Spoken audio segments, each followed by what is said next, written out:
Yo, Exiles, Augiesaint here and welcome to the channel. Hope you guys are having a fantastic day, and I want to talk to you guys about the Atlas. So like starting the end game, how to set up your Atlas tree so you can always maintain your Waystones and have an overabundance of Waystones. Because if you guys have a look at my stash real quick, let's have a look at my maps. As you can see, we have a lot of Waystones, and this is not accounting for all of our 15s, 14s, and we have a 16 over there as well. We have a ton of Waystones and we never run out of Waystones anymore because of how we have our Atlas set up. And a few tips and tricks I'm going to show you guys in this video to never run out of maps, especially once you get to 15s and 14s, because they are quite hard and annoying to maintain them early on. But how I have our Atlas tree set up right now, we can pretty much maintain, as you can see from the stash before, we have a ton of maps. So I'm going to show you guys and get into it, and let's just hop straight into it. We're in the Atlas tree right now. As you can see, the main points that we're going to be picking up is going to increase rarity and quantity of everything found within our maps, monster packs as well. But then the big thing we're also going to be focusing on is stuff that edits the prefixes to the Waystones as well as the precursor tablets, because these precursor tablets are very important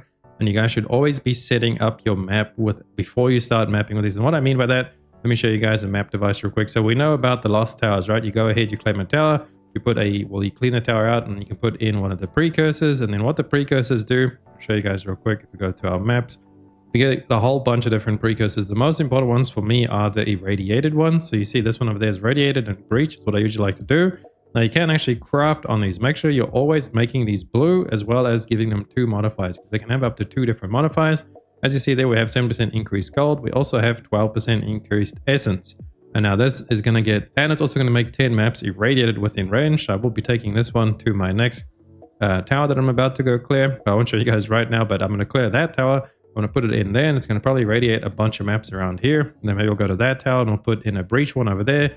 And this one again irradiated, that one maybe again breach or something. Just make sure you're getting a bunch of towers, but you want to go on the shortest direction to the tower. So like you see, we saved a lot of nodes here heading towards the towers.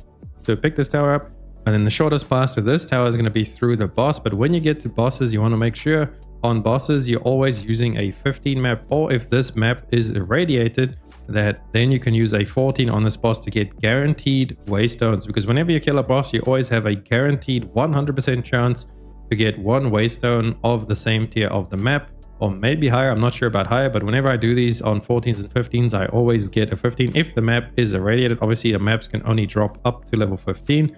To get a tier 16 map, you actually need to corrupt them yourself. So to get 15 maps, but then the key thing behind this is this actually increases with Waystone drop chance increase. If we go have a look at our maps real quick, it's just a really easy way to maintain your maps. Is make sure you take the one with the biggest modifier. Let's just see if I scroll through, can we find any crazy ones? That's 285, 280, 280, 265. That one over there, for example, has 340. Now I've actually gotten this up to about 410%.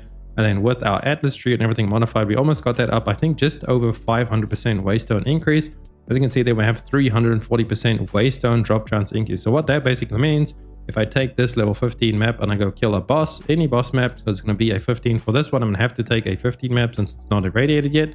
But maybe once we go to this tower, we can put in a radiation tablet, and this might actually jump up to a irradiated boss fight. So kind of like, let me show you guys this one for Yara, for example. This one is irradiated, so it's +1 to monster level. So on that boss fight, we could take a 14 map. But anyway, before we get too confused, a good example now is also, look, we have, because of our precursor tablets set up in all these towers nearby, look at all the increased stuff we're getting on this map. We have increased Waystones found in this area. So there's 13% on top of our 340%. And then also our Atlas tree set up with all of these things being boosted once we get into the map. Can work that out. This is probably going to be a 400% one, so we'll probably get at least 4 drops from this map. So by doing this map boss, we're going to get 4 maps back. So that's how you mainly sustain. Make sure you are saving your ones with the highest Waystone drop chance, and how you can actually craft on these to increase their Waystone drop chance.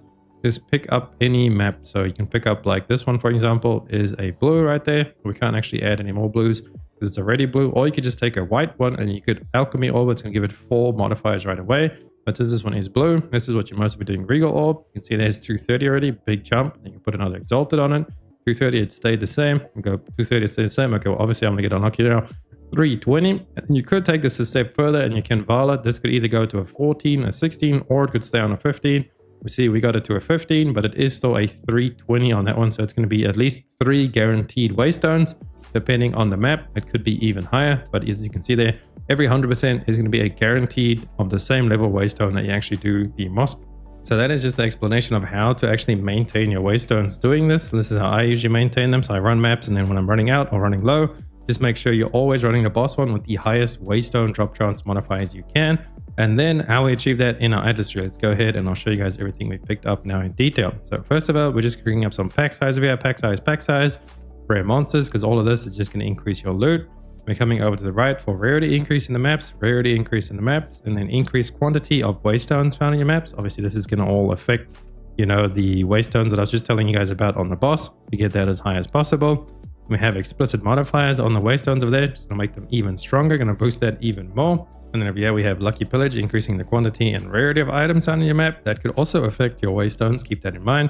And there again is rarity, we have some more rarity, and this is the modifiers and stuff to the Waystones, increase to the Waystones. Again, this is all just boosting everything. And then these 2 points right here is what I actually want to talk to you guys about. Item quantity. This is only 4% increase in quantity of items. So if you wanted to change points around, I would say these two are probably the easiest two you could switch around, because I know a lot of people are going to ask about local knowledge. If you do run local knowledge, drop these 2 points and then put them in over there. The tablet effect and then going over to local knowledge is the easiest way you can get to local knowledge while still maintaining this tree. But do make sure you pick up Deadly Evolution, because it's also going to give all of your rares and uniques in your maps a 1 to 2 additional modifiers, more magic drop, more loot. So that's just a win-win. And there's more Waystones again over there found on your map. The reason we're actually not using local knowledge is because a lot of people are suggesting, and what we have been seeing the last 2 days of actually switching to this Atlas and maintaining all of our currency and our maps, this would actually affect the drops. So like, for example, if you're in a swamp and a water biome, it's going to increase basic currency. So that could be that basic currency is everything. Everything up here will count as basic currencies. So that's going to include exalted, vials, divines, everything like that. So that will increase when you are in, what is it, grass biomes, I believe it is. Where is that tablet?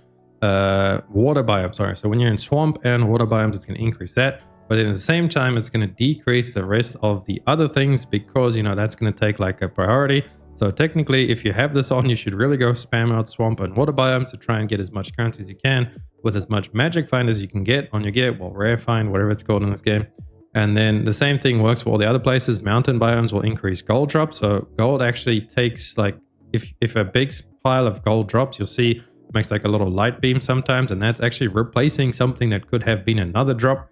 So that's why, you know, that replacing those drops with using local knowledge is not the greatest. If you're trying to specifically farm, if you're trying to just have like a good Atlas in general for farming in general with good magic find and dropping currency and everything, then I would actually suggest to not run local knowledge. However, if you do want to spot farm certain things, like for example, the grass biomes have a 40% increased chance to drop socketed currency. Now this is going to count for all of your jeweler's orbs. At the jeweler's orbs, these are all going to be affected by that. So you have a much higher chance in actually getting one of these bigger, higher quality ones. Those are what we call 6 links in the game, and these are very valuable. I've only found one since playing, but we did now recently just drop off of local knowledge, and that is going to give you a higher chance at getting more of those kind of items, especially the 6 links, because they are, like I said, pretty valuable. I've only found one of them since playing, and very valuable. The other 5 links, I found a few of them, and then obviously the lesser ones, we have quite a lot of those. That's what I just wanted to point out to you guys, why we're not running local knowledge.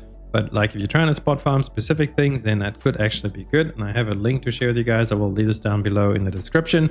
I believe it is done by Draconarch. So Draconarch, I think he has a Twitch and stuff in game. So shout out to him. This is his sheet.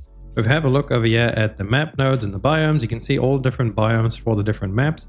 I think I might actually make a separate video covering all of the different biomes alongside local knowledge. If you guys want me to give you that video or talk about that one and just like the best maps to run with local knowledge, you can come have a look here, for example, for yourself. So you can see all the forest maps. So basically the TLDR of what I would say, if you want to run local knowledge and you want to target specific things. So let's have a look again what it was for the jewelry. So grass biomes, and you want to come to this and you want to make sure you run the map with mainly just the grass biome. So if you're going to try and push up your chance to actually get the jeweler orbs, you see there, this one, for example, the crypt is mountain, grass, and desert. So there's 3 different types of areas in there.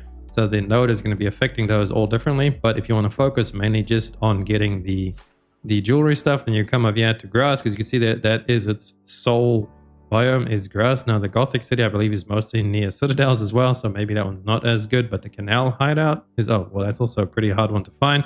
But yeah, grass, you just want to go with the one with the least amount. So see, that has 3 different biomes. So those won't be the best to farm if you're trying to spot farm something specific. Then savanna there, it has grass and desert, but we'll cover that all in the full video. There's another one down there with more grass, but again, it has multiples. If you guys want to see more update on that, I will leave this in the description, so check it out. There will be the link. So that is just going to mainly be, you know, the way we have this is actually Phobgun's Atlas tree. So shout out to Phobgun. I have changed this up. I have changed mine up now using his. I usually just ran all of these over here to boost monster packs and all of that stuff. And I was also running local knowledge. But for the last 2 days, we have not run local knowledge, and it seems to be better. Like I've actually seen another divine orb drop again, and I don't really have much magic find on my characters. So yeah, this is a good Atlas tree, what I suggest you guys. And then all of these other Atlas trees on the side here, these you actually get, I believe, for doing the pinnacles or like doing stuff in one of these are. So this is the ritual altars. This is the boss one, for example. And this point, I think I actually got my first 2 points after beating a T15 map boss, and then we beat a T16 map boss and we got more points. And I can't remember what else I did to get more points, but basically you just have to do like T15s and 16s. So I think you have to gonna start corrupting like your T15 maps to try and get yourself some T16 maps. As you can see, we still have another one there left over. But to get a T16, you have to corrupt a 15. And then what can happen with the 15 is it could corrupt down to a 14, could corrupt up to a 16. And then you can take the 16, you can actually go run that on like an irradiated map. So if you took this 16 to one of those irradiated maps, that would technically be a 17. And what you could actually do is you could get even higher by going to an 18. Let's see if I have any right now. But for those, you need to have them irradiated ritual. See, this one, for example, has irradiated and it's corrupted. So this is going to be +2. So we take a 16 map to this. This is actually going to be an 18 map. So I think that could possibly be how I get some more points. I'll have to go try that one out there, throw 16 in the air and see if we get some more map stuff. And then I believe you'll also get the points from doing the stuff like Breach, Delirium. All of those trees, I think, is from there. Correct me if I'm wrong, because obviously we don't have the points yet. I did go into the Breachstone thing for the first time yesterday, but I didn't actually kill fast enough because I wasn't sure what to do in there. So I think if you beat the Breachstone encounter, you probably get some more Breach stuff and stuff like that. But for general farming and stuff, this is a really good Atlas to follow if you're just trying to boost up your currency drops as much as possible without spot farming anything specific. Now, if you do want to, you know, specifically target stuff with local knowledge, I would suggest dropping these 2 points right here. Item quantity, drop those 2. Put them in local knowledge and then go and pay attention to this document over here and then farm depending on like whatever it is you're looking for. Oh, and one last thing before I leave you guys, if you made it this far, you're amazing. Just remember that. But now because of that, you get a pro tip. Why I save these lower level maps is because you can actually combine these at the Reforge station. If you guys didn't know, for example, let's type in 9 here, or let's just see what do we have, because this actually doesn't. So I'll take a bunch of 7s, VII, that's an 8. Where is another 7? There's a 7. So we got 7s over there, and what you can do with them, you go to Reforge bench, plop them all in. Also doesn't matter if they're blue, white, yellow, it doesn't matter. You can reforge them, and now we have a T8 map. So that's why whenever you get a map above a T5, let me organize that because I'm OCD kicking in. Whenever you get a map above T5, make sure you just chuck it in a stash tab like this, and you can go later, combine them all up, and that's another way of getting even more maps, because this guy over here, if you go to Doryani, he sells maps up to T5. So if you need maps early on, you could just buy them from him and then fuse them up. But yeah, he sells a limited amount, I believe, of everything except the ones. I believe the ones is unlimited, but these will actually run out when you buy them. So if you want to and you're really early on struggling, then just come buy these, reforge them and get higher tier ones. And then also once you are higher tier like me, obviously even with running 15s and 16s all day, you still do see quite a bit of other lower maps. There's a 15 hiding out there. Let's snatch this bad boy up. But yeah, that's gonna be it for this video, guys. Let me know if I missed anything or if it was informative. If you guys liked it, drop down below in the comments if you need me to explain or exaggerate anything, as well as if you guys would like to see that video covering local knowledge and just focusing more on what biomes and stuff is good with that.